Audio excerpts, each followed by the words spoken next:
Iran जिस तरीके से रास लाफान पर हमला कर रहा है तो दुनिया को नुकसान पहुंचाने का ईरान का ये प्लान दरअसल क्यों है और इससे वो क्या हासिल करेगा, इसे आप समझें इस ग्राफिक्स के जरिए। इजराइल ने ईरान के गैस फील्ड को पहले निशाना बनाया।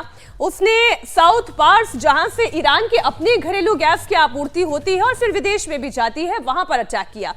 डोनाल्ड ट्रंप ये कहते हैं कि अमेरिका को इस हमले की कोई जानकारी ही नहीं थी। बिल्कुल, लेकिन ये जरूर देखा जा सकता है कि ईरान अब रुकने वाला नहीं है। जंग को अलग लेवल पर लेकर चला गया है ईरान। गल्फ रीजन में अटैक तेज कर दिए हैं। टारगेट पर अब गैस और एनर्जी के हब हैं, जिससे पूरी दुनिया में एनर्जी को लेकर, तेल को लेकर, गैस को लेकर हाहाकार मच सकता है। सबसे रईस देशों पर अटैक करना शुरू कर दिया है। Qatar, Kuwait, Saudi, UAE, Jordan, Iraq, Bahrain, Oman, हर जगह पर इस वक्त मीनाक्षी ईरान हमले तेज कर रहा है। दरअसल जंग को अब इजराइल अलग लेवल पर लेकर गया। उन्होंने साउथ पार्स पर अटैक किया। अमेरिका ने कहा कि उन्हें इस बारे में कोई जानकारी नहीं। इसका मतलब ये कि वो खुद भी घबरा रहा है। वो ये जानता है कि ईरान जिस तरीके से अब स्ट्रैटेजिकली इस लड़ाई को लड़ रहा है, अगर उसके गैस रिजर्व पर हमला होता है, उसकी सप्लाई चेन को बाधित किया जाता है, तो वो भी यूएस के जितने अलाई कंट्रीज है, जिसमें कतर का नाम सबसे ऊपर है, उसके ऊपर यह हमला करेगा। इसलिए जिन देशों का नाम अभी आप गिना रही थी, उसमें एक देश ओमान का भी नाम शामिल है, जो ईरान और इजराइल अमेरिका के बीच में कोई संधि हो जाए, कोई बातचीत हो जाए, वहां पर एक बैलेंस बनाने की कोशिश कर रहा था, उस पर भी यह हमला हो रहा है। बिल्कुल जी, जैसा आप जिक्र कर रही थी अभी कि ट्रंप भी अब इस हमले से कहीं ना कहीं घबराए हुए हैं और इसीलिए इस जंग के बीच ट्रंप और नेतन्याहू के बीच में जो मतभेद हैं वो साफ तौर पर नजर आ रहे हैं। क्योंकि अमेरिका ये कह रहा है कि इजराइल ने जो हमला किया है उस हमले की हमें कोई जानकारी ही नहीं है।